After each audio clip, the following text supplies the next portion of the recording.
Përshëndetje, unë jam Jori Vila nga Oz Marketing, do dhemi në zyrën time në Oz, edhe si rrallë ndonjëherë, në mos as edhe njëherë, është kthyer në një studio podcasti. Dhe kam këtu me mua sot një mikeshën time, por edhe kliente shumë të dashur, që është Jonida Këllezi. Shumë faleminderit Jonida që je sot edhe more kohë nga koha jote për të ndarë së bashku këtë podcast edhe për të folur për këto gjëra që ne kemi të zakonshme në kafet tona, që kthehen zakonisht si në kafe profesionale, po shumë me shumë vlerë për mua. Faleminderit Jori, uroj që të jetë jo hera parë, po të bëjmë të tilla. Të bëjmë seri. E nisëm gjeni sa. Të zëvendësojmë kafet me këtë vendin këtu, se ja morë dorën tani, ke për shumë bukur. Kemi dhe një pamje të mrekullueshme nga qyteti, kështu që le të jetë e para kjo. Le të jetë e para. Ndër të tjera me të njëjtën vlerë, mendoj. Ne kemi bërë një bashkëpunim të fundit në lidhje me video production, me një TVC që prodhuam për EasyPay së bashku, dhe ishte nga përvojat më të bukura dhe nga eksperiencat më të bukura për faktin se si, edhe nga momenti se si u konceptua dhe se si nisi të punohej dhe të flitej për realizimin e videos, që nga takimet tona të para, nga briefi, nga mënyra se si ti doje që ta përcillje si vjet komunikimin përmes videos në audiencën e EasyPay dhe të ria money transfer në Shqipëri.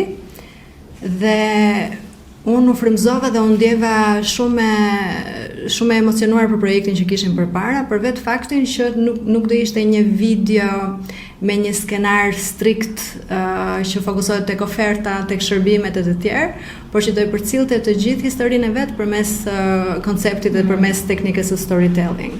Dhe kjo ishte mënyra se si ti doje që të fillonim të punonim edhe të realizonim videon. Sikur se theti, ne ulemi shpesh dhe diskutojmë, flasim për çështjet e marketingut, ndonjëherë edhe pak në koncepte teorike, po ashtu edhe në rastet praktike, dhe diskutojmë shpesh herë cila teknikë është përdorur më mirë nga markat shqiptare, mëse shumti, pa akuzuar, pa vendosur gishtë, gjithmonë e bëjmë në mënyrë shumë dashamirëse. Dhe kështu nisi edhe bashkëpunimi që kemi pas ne si EasyPay bashkë me Ozën, duke diskutuar ide, duke rrahur mendimet tona, po dhe të skuadrës që EasyPay ka dhe ti gjithashtu nga ana jote në Oz, kështu që kemi krijuar 2 spote deri më tani, 2 spote kemi xhiruar bashkë, nuk e di përgjatë 2-3 viteve të fundit, 2 vitet të fundit. 2 vitet e fundit, praktikisht kanë qenë dhjetori 2024 dhe dhjetori 2023. Dhe në të dyja herët ka qenë në fund vit, dhe ngarkesa e fund vitit nuk na ka lejuar që ne të diskutojmë pak më gjatë pasi kanë përfunduar këto. Pra nëse ne mblidhem dhe diskutojmë për marketingun dhe reklamet e të tjerëve, nuk kemi diskutuar për atë punën që kemi bërë. Kështu që pasi kemi qenë të kënaqur nga rezultati, kanë përshtypjen edhe e kemi lënë që puna të flasë vetë. Ja një kështu një bazë argumenti. Si madhet efektiviteti i reklamave. Kështu që këtu si e ke matur ti efektivitetin e reklamës tonë? Ne masim nga perceptimi i audiencës, edhe në ditët e para kur transmetohet spoti dhe përpara se të transmetohet, bëjmë testime minimalisht me 20 veta audiencë. Për të parë, për ata që ne i shohim që janë target audienca e klientit, për të parë se si e perceptojnë dhe kush është ndjesia që u jep. Dhe të vitit që shkoi nuk i mbaj mend shumë, edhe të 2023-shit, por në 2024 ishte pikërisht emocioni. Storytelling kishte përcjell atë që ishte dhe qëllimi yt primar, që ishte të ndjerë të emocionuar duke parë reklamën. Tashmë ne e kemi pak më të thjesht për të matur sepse janë rrjetet sociale dhe le të themi një KPI që ti mund të vendosësh efektivitetit një reklame është sa engagement ka marrë nga ana audiencës, sa shares, sa likes, sa komente, edhe pastaj sa herësh na ka ardhur nga miq dhe kolegë nëpër WhatsApp që thonë urime, na pëlqeu, reklama e re, sugjerime, komente. Pra kjo është një mënyrë që dhe ne kemi matur këtë vit. Kanë qenë pozitive për të dyja, kanë qenë pozitive për të dyja reklamat. Domethënë ka qenë pozitive shumë për herën e parë sepse ishte pikërisht ajo gjë e re që ne bëm. Pra ne u fokusuam shumë pak, siç e the pak më përpara në storytelling. Kjo ka qenë teknika jonë. Ne punojmë në një sektor pagesash dhe transfertash parash, që është një sektor pak i vështirë për të krijuar reklama, sepse lidhet shumë me pjesën emotive, me pjesën emocionale të audiencës, që ti thuash dërgo para, kryej pagesa është e vështirë sepse s'mund të thuash harxho para. Kështu që duhet gjesh një lloj teknike që të jetë e lidhur pak me një formë emocion, me një pjesë të emocionit e cila prek audiencat masën. Pra kemi këtë lloj sfide dhe kemi një anë tjetër që shërbimet tona preken masën, nuk janë tregjenish, pra janë tregu masiv. Dhe sa më i madh ti tregu aq më shumë është ndryshe, më shumë divers, që të arrish të depërtosh të kapësh me një mesazh të gjithë është e vështirë. Hajde të flasim për historinë që u krijua, që ishte personazhi kryesor në aeroport, që përjetoi largimin edhe. Pra unë kaq të thash ty, ne duam të një ide, të rrim tek teknika e storytelling, të rrim tek emocionet e një emigranti, të rrim tek emocionet familjar, pra familja është gjithmonë në qendër të rias, të gjejmë një histori që lidh këto audienca, këto tregje të ndryshme, pra një emigrant, një person i cili punon jashtë dhe vjen shpesh, se tashmë distancat janë aq të shkurtra sa mund të punosh 2-3 ditë të javës jashtë, vish të sërish në shtëpi, pra ka arsye të ndryshme emigracion, një student që shkon dhe studion studimet jashtë. Pra individët që zgjedhin të shkojnë jashtë kanë arsyet nga më të ndryshme, po në të gjithë rastet ajo që i lidh antarët e ndryshëm të familjes është paraja. Prindi do t'i dërgoj para fëmis në kudo që tjetë për të vijuar për studimet, për jetesën e përditshme, dikush që punon jashtë do sjelli para për prindrit ose për motrën, për vllajën që mund të jenë student ose të papunë në vendlindje, pra këto janë le të themi arsyet pse dërgojmë para jashtë dhe brenda vendit. Dhe unë thash ty këto ide, pra ky është briefi jonë. Ne duam një storytelling, si teknik. Një herë Elonën duke ecur në aeroport, edhe pastaj së bashku shkuam te çfarë shikon Elona në aeroport. Shikon përqafimet e njerëzve edhe përmallimet e familjarëve kur takojnë njëri tjetrit. Edhe praktikisht secili prej atyre momenteve që Elona ndalonte dhe përjetonte, ishin njerëz të ndryshëm që prisnin familjarin dhe e përqafonin.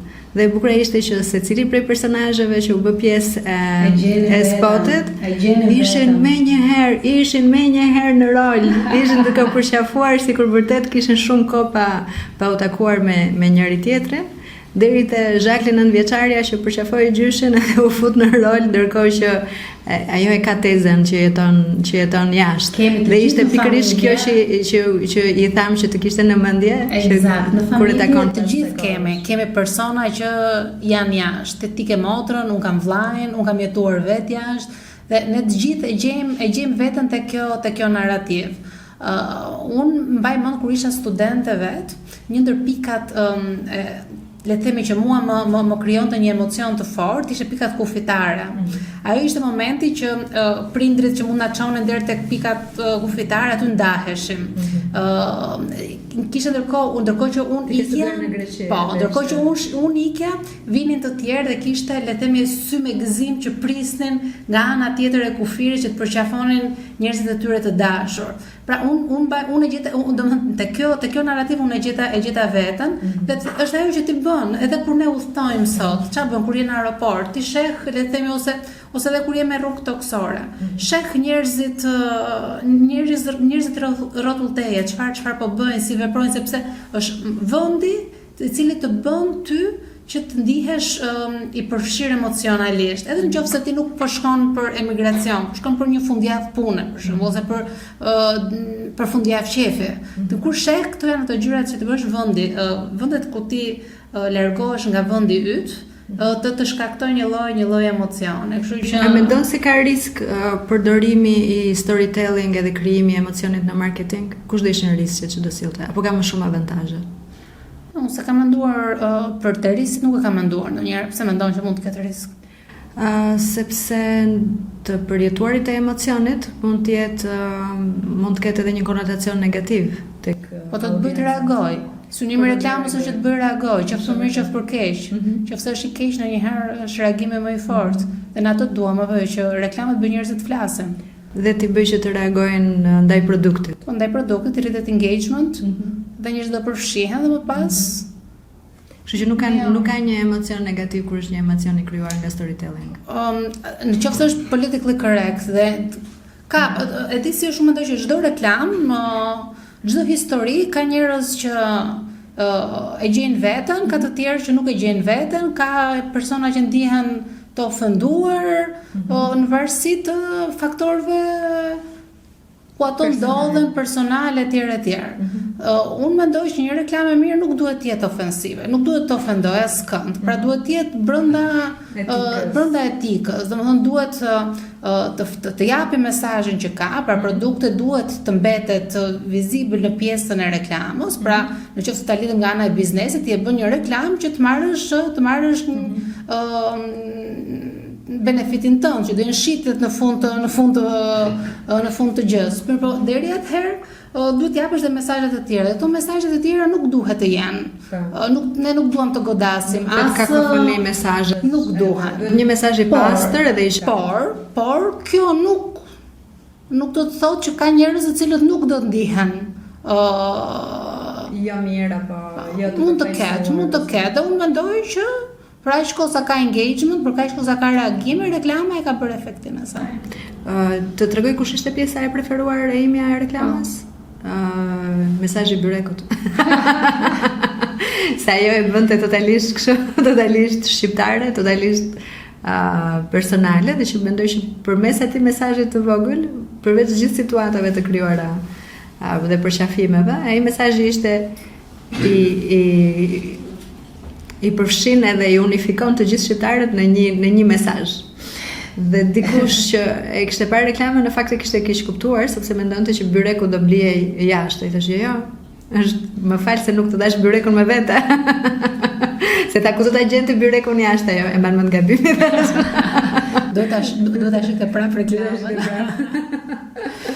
Ai është një mesazh i vogël, por unë mendoj që ata persona të cilët varet me moshë, se mbase të rinë sot vazhdon. Vajza ime ka ikur gjyshja momentalisht në Francë dhe fjalia e parë që tha nuk ishte sa do më marri malli për gjyshen, po tha nëse mua më shkon mendja për byrek, kush do më bëj mua byrekun?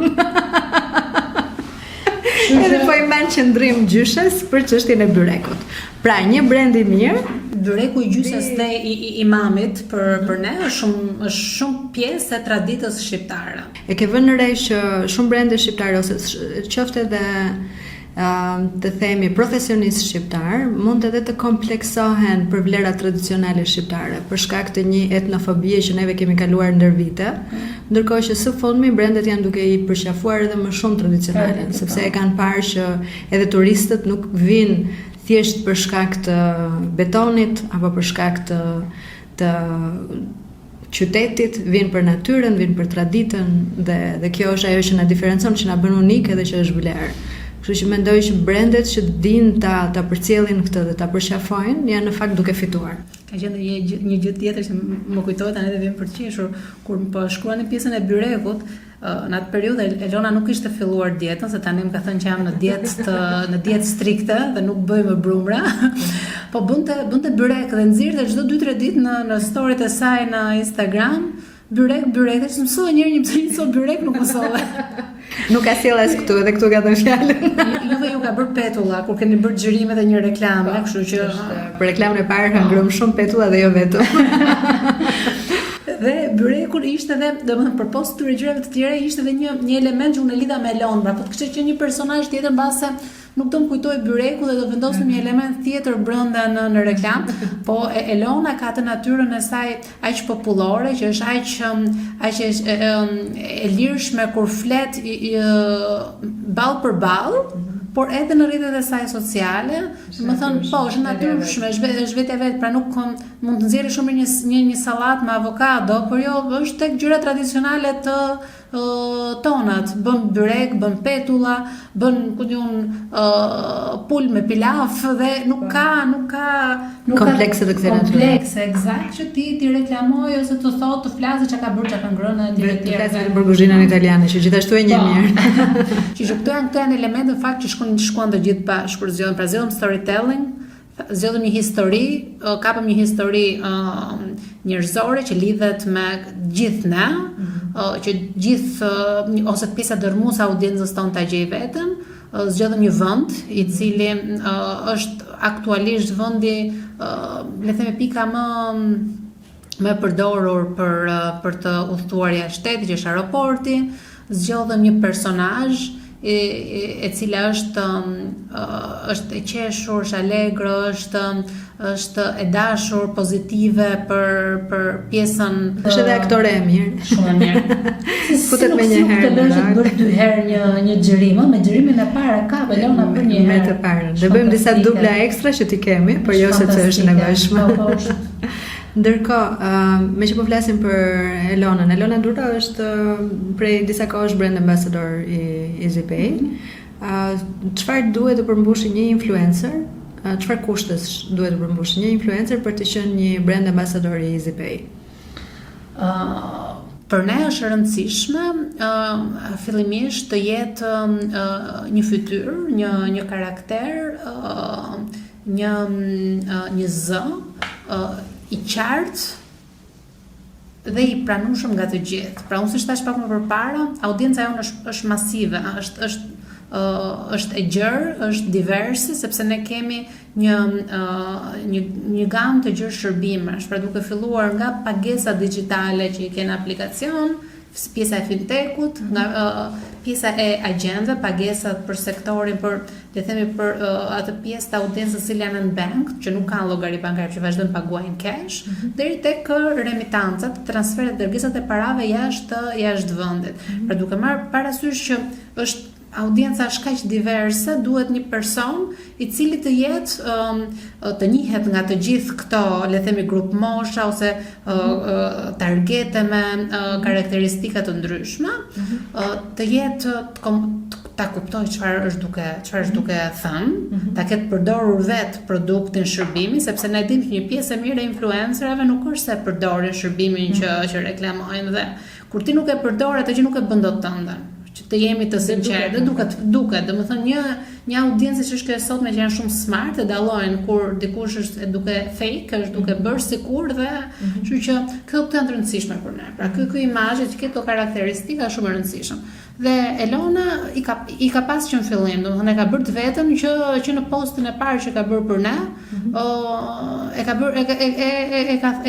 bërë të vetën produktin, domethënë. Po besueshmëria, sa rëndësi ka për audiencën shqiptare që personazhi që ata ndjekin të jetë i besueshëm, dhe çfarë do të thotë të jetë i besueshëm, apo një person tek zgjedhjet e të cilit ti do kishe besim dhe do ta ndiqje, apo është më i rëndësishëm një person që shkon viral për një farë kohe dhe bëhet shumë, nuk po flas në këndvështrimin e EasyPay, po më shumë dua përgjigjen tënde si marketere. Unë ndaj tregun në dy grupe të mëdha. Mund ta ndajsh në sa të duash, po unë preferoj në dy grupime. Është një brand duhet ta zgjedhë në fakt një influencer ose një person i cili është viral, po jo domosdoshmërisht është i besueshëm dhe sjell vlerë në ato që bën e që thot. Po patjetër. Është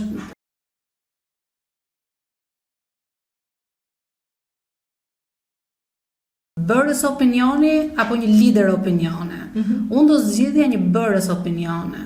Një bërës opinioni është dikush i cili është ka një lloj impakti në publik, pra audienca e njeh për karakteristika të veta, mund të jetë një gazetar, mund të jetë një ekspert i një fushë të caktuar etj. Pra ka një njihet vetë, është publik. Ky person që ta reklamoj një produktin tënd, pa e ka përdorur vetë, ka përdorur edhe produkte të konkurrencës, pra ditë të vlerësoj tregun, dhe kur ai flet për atë produkt, flet në cilësi të vërteta të tij, pra pa egzagjerime. Dhe ky është një influencë bërës opinione, ky edukon tregun për atë produkt, edukon tregun për elementet e atij produkti, mund t'i jap edhe informacione të tjera për kategorinë e atij produkti në treg. Ka dhe lidera të tjera opinione që janë publik për karakteristikat të tyre, mund të jenë këngëtar, aktor, model, njerëz ku janë të showbizit etj. Por këta nuk janë njohës të mirë të produkteve të ndryshme. Ka shumë rëndësi Është kjo lidhja emocionale, dhe ti lidhjen emocionale e krijon në bazë të diçkaje, dhe në këtë rast për shembull është besueshmëria, ose është le të themi ekspertiza, a di vërtet personi ta mbaj audiencën, ta përcjellë informacionin siç duhet dhe të përfaqësoj çdo gjë që merr përsipër, qoftë një brand, qoftë një event. Kur kemi qenë të vegjël, s'kemi pas kështu markete, brande etj. Tani ke brande, po thua po shkoj te X apo Y market, në thonëm tek dyqani lagjes. Si e thrisën ty dyqan lagjes? E thrisë me emrin e pronarit. Kështu që kjo është një karakteristik. Është një karakteristik, do të thoya unë shqiptar nuk e di në botë si e bëjnë, pra është e ket nevojshme që të jesh i besueshëm për produktin që ti po merr, të dish kush e ka mbas atë. Kush është mbas këtij produkti? Sa e njohim ne atë, dhe ti fillon krijon ato dyshimet e tua. Pra ai le të themi qumshin të paketuar njësoj kanë gjithë dyqanet. Por ti shkon tek Jonida, nuk shkon tek Agroni, sepse ti njeh Jonidën dhe e di që Jonida ka këto. Kështu që kjo gjëja tani vazhdon. Po, kjo vazhdon. Dhe ti sot ka EasyPay në treg?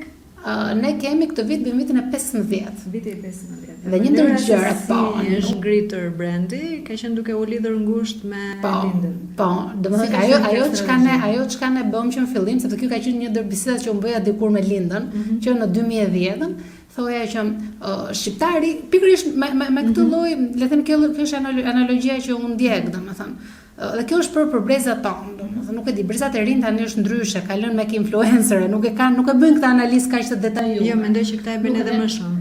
Mendoj që janë të diskriminues, nuk janë shumë loyal, por gjithsesi ne para 15 ditësh të them, Linda ti po krijon një brand të ri. Është një shërbim i ri, është një sektor totalisht i ri në Shqipëri, mobile payments, nuk njihej, nuk ishte rregulla, ligje, asgjë që ta le të themi ta bënin të popullor shërbimin. Tash po ka një problem që domethënë nuk njohin as sektorin, nuk njohin as brandin, nuk të njohin as ty. Shqiptarët e kanë shumë të nevojshëm të dinë kush po e shet këtë gjë. Është pjesë e besueshmërisë, domethënë duhet, kështu që e kemi nevojshëm të ngrimë dhe brandin tënd. Pra ne duhet të ngrimë dy brande njëkohësisht. Në dorëzim, pagesat e tyre për dritat për etj. Do duhet ta dinë patjetër kush qëndronte pas. Kështu që kjo ka qenë strategjia që kemi bërë. Janë ngritur një personazh si Linda që krijon shumë besueshmëri, që shumë profesioniste, që di të artikulohet, e kanë arritur më së miri që ta përcjellin këtë te audienca. Por nuk mendoj vetëm figura e Lindës, po gjithë skuadra është reflektuar me atë që komunikon Linda, gjithë kompania, dhe keni pasur një diçka që unë do ta quaja qëndrueshmëri edhe të qenit konsistent. Në sensin që çdo gjë që është komunikuar nga EasyPay, që në fillimet e veta ishte super e vërtet dhe ishte minimale, në sensin që nuk premtonit diçka që nuk e ofronit dot.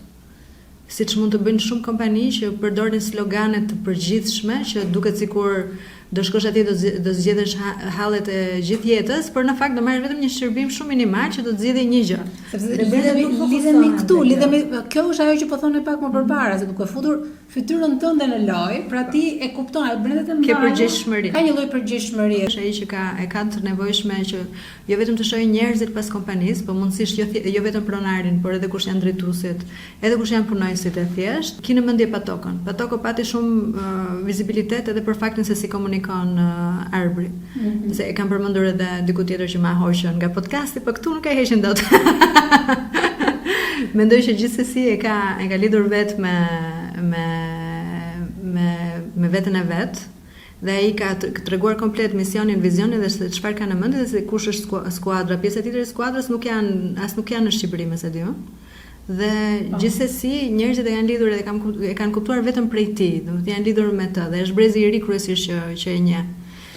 Dhe brezat e ri, çfarë marketojmë ne? Ne marketojmë shërbimet, produktet, markën dhe njerëzit e kompanisë, patjetër. Kështu që këto shkojnë gjitha bashkë, janë gjitha të rëndësishme që ti të kesh të krijosh brandin tënd. Pra brendi nuk krijohet vetëm nga këto logot, ngjyrat, slogani, ato vlerat që ne shkruajmë nëpër PowerPoint dhe nëpër broshura që i shpërndajmë, por pjesë e brandit janë njerëzit. Pronari i zakonshëm shqiptar nuk e kupton që duhet të tregoj se kush është, si është, çfarë vizioni ka edhe çfarë vlerash ka për ta lidhur me kompaninë e vet. Linda është rasti radh në këtë gjë. Po, mendojmë që ka qenë ndër të parat që ka bërë një diferencë në treg për sa i përket daljeve publike dhe komunikimit të, le të themi, çdo gjë që ajo kishte në kompani e komunikonte në evente ose në intervista ku ka pasur mundësi të flasë me publikun e gjerë. Nëse ti do të reklamosh vlerat e kulturën që ti ke, misionin, vizionin, ata nuk bëhen pa njerëzit. Kështu që njerëzit duhet të nga konkurenca. Duhet të ndjehen dhe njerëzit të përfshirë në atë gjë. Jo vetëm të thuhet që është Jonida, Jonida duhet të promovohet. Jo vetëm të promovohet si fytyrë, po duhet promovohet puna që Jonida bën. Pra kjo profesioniste, vlerat që kanë. Kjo e bën atë diferencën ose plotson gjithë pikturën e madhe të brandit, domethënë. Unë mendoj që ju keni pasur në fokus që herët edhe përgjegjësinë sociale dhe qëndrueshmërinë dhe kontributin që keni pasur për kauza si Down syndrome, radhë dhurues, të Partners Albania. Kush ka qenë parimi pas përgjegjësisë sociale të kjo? PR-i apo? Jo. Si ishte? Jo. Ishte pyetje ngacmuese. Jo, fare. Domethënë, vetmi vend ku unë e vendos këto aktivitete që ne bëjmë gjatë vitit është në raportin vjetor tonen. Domethënë, nuk mundohemi që mos ta pasqyrojmë në media. Të pasqyrojmë sepse në fund ditës ti e bën atë sepse do të japësh një kontribut për një kauzë të caktuar. Domethënë, mundohem kuptojmë që ne si kompani shqiptare që jemi dhe 15 vite jemi domethënë në 3-14 aktualisht, kështu që buxhetet tona janë të limituara në krahasim me korporatat, me institucionet e tjera dhe me aq buxhet sa kemi, unë gjithmonë planifikoj një zë për përgjegjësinë sociale. Sado e vogël që ajo të jetë, mjafton që të jetë, le të themi, përfshirë në të. Për shembull, së fundmi kemi përveç Down syndrome kemi vendosur një bashkëpunim edhe me fshatin SOS. Kemi vendosur brenda në aplikacion një opsion që të dhurojnë për dhuruar për fëmijët e fshatit. Është i abënuar edhe dhuron fëmijë mujore për. Kështu që jemi mundohemi le të themi që të përfshihemi edhe ku më aq mundësi sa kemi, ose mundësitë le të themi nevojat në Shqipëri janë të ndryshme. Ka kauza pafund. Po, ka kauza pafund. Për shembull, Partners Albania bëjnë një event, një ose dy evente në vit, ato mundohen dhe ato të japin suport të tyre dhe mbledhin disa kauza që ne i dëgjojmë aty. Po ajo është, si më thon, ata e bëjnë këtë researchin për ne, po mund të ketë raste të tjera plot, po ne për shkak të biznesit të përditshëm nuk mund të shohim të gjitha. Pra në këtë pjesë jemi reaktiv se sa proaktiv. Po megjithatë, parimi i kompanisë është që nga ajo që përfiton në fund të vitit edhe t'i kthej komunitetit për ku bën pjesë. Po. Sepse kjo është një detyrë morale. Atë bëjmë edhe si individ, po dhe më pas si korporate, si biznes, eksakt. Po është përgjithsesi, edhe pse nuk bëhet për qëllime PR-it të drejt për drejta, kjo është një mënyrë shumë e mirë për të edukuar audiencën edhe për t'i dhënë audiencës vlerat që brendi ka.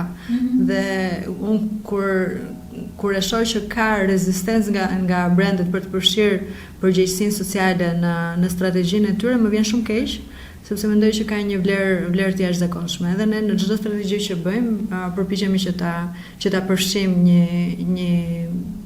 një sesion për përgjegjësinë sociale, në varësi të buxheteve që brendet kanë patjetër. Çfarë mendimi ke në lidhje me ribrandimin? E dëgjoj që flitet shpesh në brandime dhe ribrandime. Por ribrandimi, për shembull, një shembull në lidhje me logot e kompanive të mëdha, si Adidas bëri një ribrandim dikur. Brende të tjera që nuk më vijnë në mendje tani, mund të bëjnë ndonjë ndryshim shumë të vogël, ndoshta një nuancë ngjyra, heqë një pikë. Jaguari bëri goxha ndryshim, nuk po e marr për shembull. Ishte ribrandim, ishte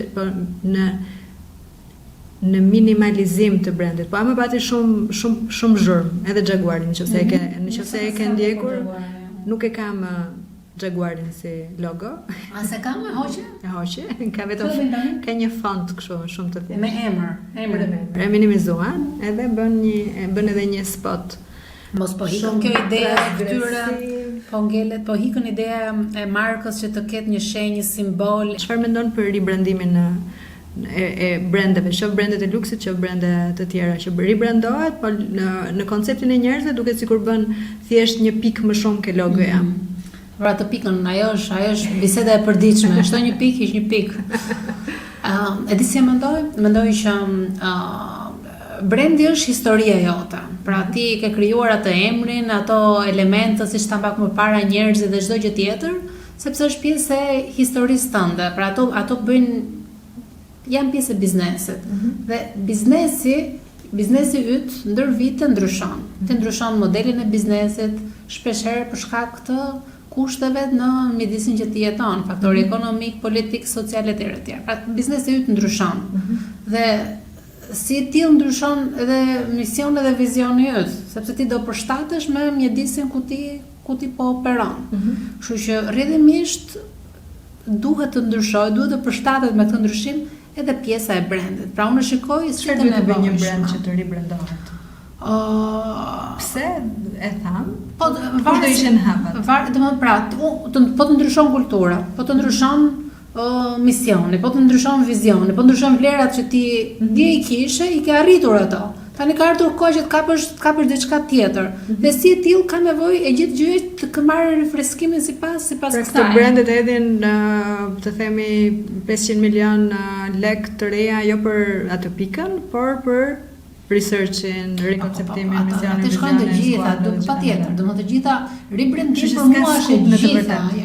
Domethënë mund të jetë një brandim i pjesëshëm, mund të jetë një brandim total, varet çfarë do të bësh. Domethënë ne për shembull në Zipay kemi bërë një rifreskim, them unë të logos.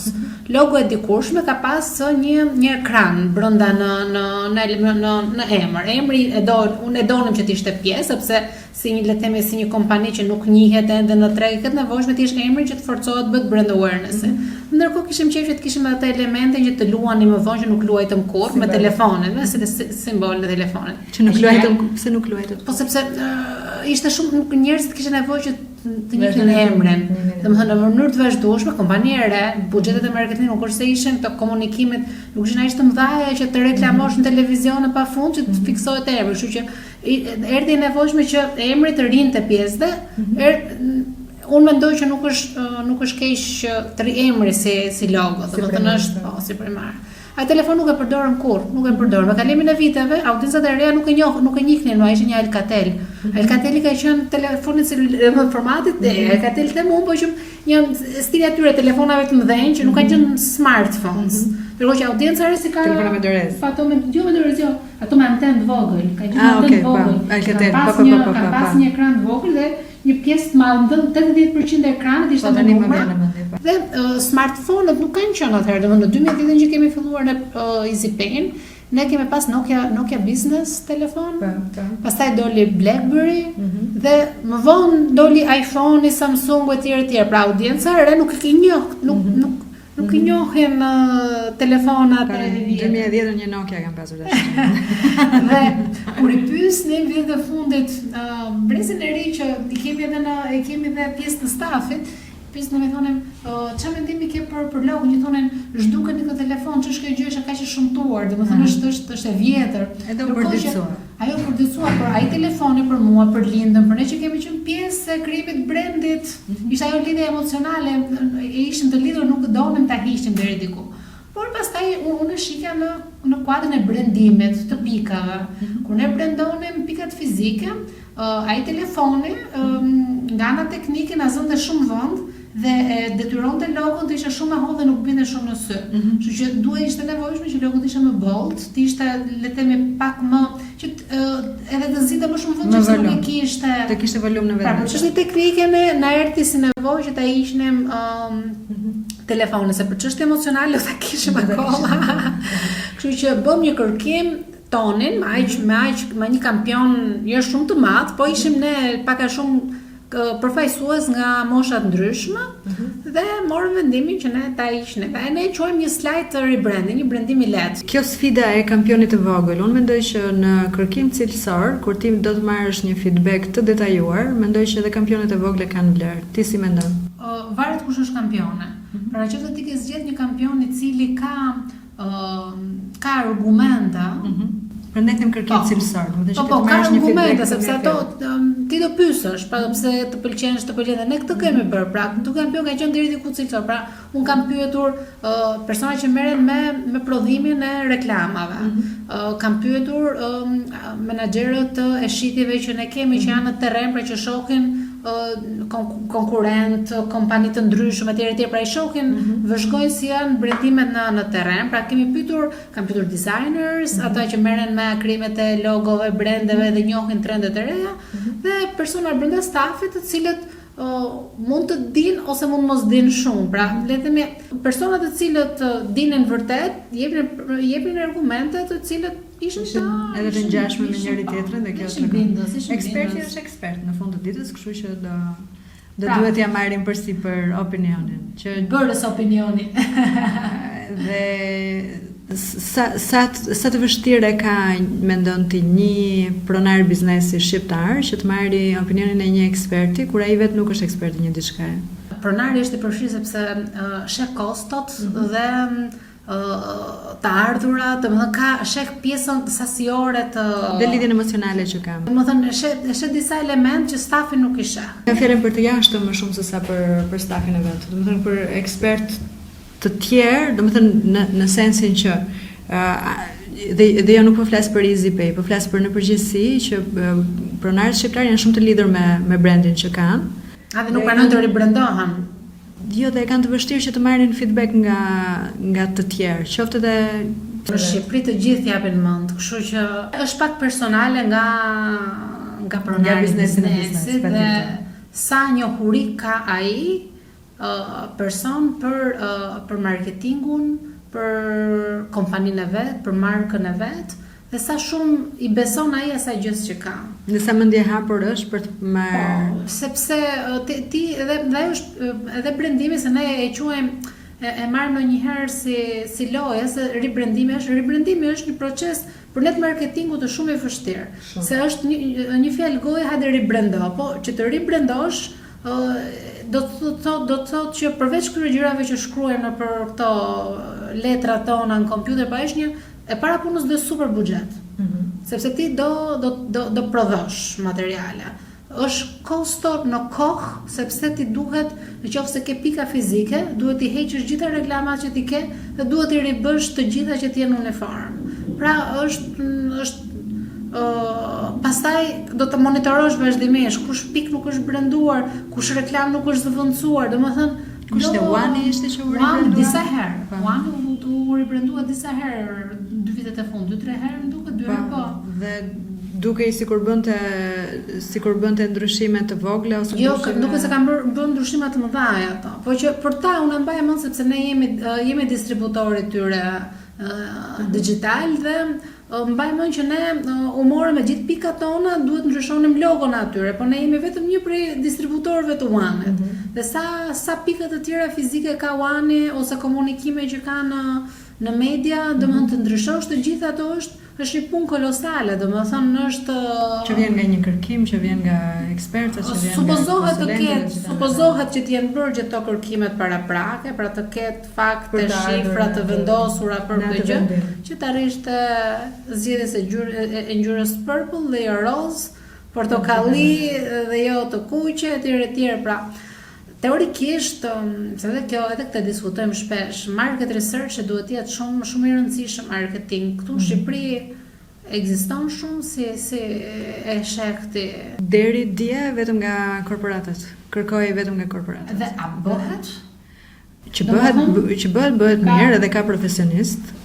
Ka edhe kompani që merren ekskluzivisht me kërkim. Ozi ka bërë her pas here për klientë ndryshëm, por që është punë kolosale. E para nga metodat që do zgjedhësh, duke konsideruar edhe marzhin e gabimit që ka secila prej metodave, dhe e mira është që të ketë miksim metodash. Do të thonë jo vetëm online, jo vetëm telefonatën, jo vetëm terrenin, po mundësisht jenë të kombinuara dhe të përllogaritet marzhi i gabimit secilës për të shkuar në një marzh gabimi më të vogël. Nëse do përdoret qoftë vetëm njëra nga këto metoda, atëherë marzhi i gabimit do jetë edhe më i lartë, ose kampioni nëse është fizik do jetë shumë më i vogël se sa mundësitë që mund të japi online edhe telefoni, sepse edhe kampioni fizik kushton edhe shumë më tepër, sepse kërkon edhe më tepër kohë. Ne jemi në terr në Shqipëri kur bëhet fjalë për mediat vizive dhe për matjet e radios, por qoftë edhe të portaleve që mund të jenë edhe të modifikueshme, për fat të keq. Ja është një burim për marketingun në Shqipëri që duhet të investojnë më shumë në market research. Duhet të jetë treg i hapur, i rregulluar, të ketë realisht ekspert, të kenë teknikat e fundit. Dhe me sa duket mungon vullneti ende. Le ta mbyllim me një gjë pozitive. Unë vërtet mendoj që EasyPay, skuadra juaj bënë një punë fantastike. Diferenconi nga brendet e tjera. Edhe vazhdoj me mendimin që diferenconi për shkak të qëndrueshmërisë, të konsistencës edhe të qeniet të vërtet, e në të njëjtën kohë autentik. Dhe këto janë misionet që duhet të ketë një brand edhe që ju i arrini më së miri. Me këtë eksperiencë që kemi pas me Ozin, këto 2 vitet e fundit, mendoj që vërtet edhe ju, ajo çka ju bën veçantë në këtë treg, që është i të mbushur me konkurrencë, me agjensit më mëdha dhe të vogla, është pozitiviteti dhe hard working. Ti Jori je shumë punëtore. Ajo çka unë shoh te ty është që ke dëshirë të përfshihesh me çdo klient, dëgjon, propozon dhe je vetë aty në krye të skuadrës. Në çdo punë që ke bërë, dhe që unë kam parë jo vetëm me EasyPay, por të kam parë edhe në për evente të tjera dhe projekte të tjera, je në front line, domethënë, me kufjet në vesh, jo vetëm drejton, por bën bashkë me skuadrën. Pra kjo është një ndër ato të veçantat e një CEO-je që you lead by example. Ti je aty për të treguar të tjerëve, stafit tonë që ky është motivimi, kjo është ajo që të gjithë duhet bëjmë. Që është shumë e bukur. Sot nuk para gjënda, domethënë. Shumë faleminderit. E them nga ty e vlerësoj shumë, edhe e besoj nga që thua ti. Atëherë shumë faleminderit për kohën që morët për të dëgjuar një bisedë mikeshash, marketere, që dhe për të krijuar një ide se si flasim neve në kafet tona. Është kështu?